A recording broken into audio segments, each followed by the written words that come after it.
మెహందీ ఫంక్షన్లో బాలరాజు కావేరికి తన చేతులతో స్వయంగా కావేరికి అయితే గోరింటాకును పెడుతూ ఉంటాడు. అలా బాలరాజు అయితే కావేరికి చేతికి గోరింటాకు పెడుతూ ఉంటే అది చూసి కావేరి అలాగే చిన్ని వాళ్ళిద్దరూ కూడా మురిసిపోతూ ఉంటారు. ఇక చిన్ని అయితే అది చూసి చాలా సంతోషిస్తుంది.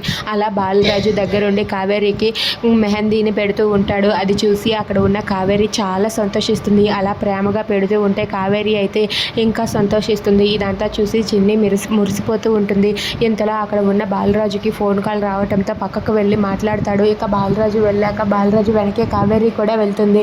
ఇక బాలరాజుతో ఆ మాణిక్యం వాళ్ళైతే ఇలా మాట్లాడుతూ ఉంటారు. ఇక మాట్లాడాక అక్కడ ఉన్న బాలరాజు దగ్గరికి వెళ్ళి కావేరి ఏమైంది, ఎందుకంత సీరియస్గా ఉన్నావని చెప్పి అడుగుతూ ఉంటుంది. దాంతో అక్కడ ఉన్న బాలరాజు కావేరితో ఇలా చెబుతూ ఉంటాడు. అక్కడ హైదరాబాద్ నుంచి మనకు కావాల్సిన ఎవిడెన్స్ దొరికాయి, కానీ ఆ మాణిక్యం నన్ను ఇంకా నమ్మటం లేదు.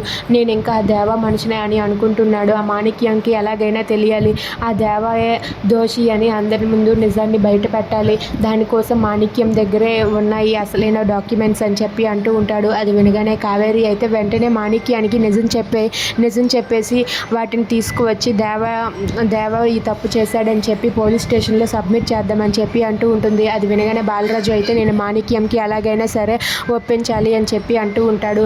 ఇక ఇదంతా కూడా వింటూ అక్కడ ఉన్న దేవ అయితే క్లాప్స్ కొట్టుకుంటూ వాళ్ళ మధ్యలోనికి వస్తాడు. అది చూసి అక్కడ ఉన్న కావేరి బాలరాజు వాళ్ళిద్దరూ కూడా ఒక్కసారిగా షాక్ అయిపోతారు.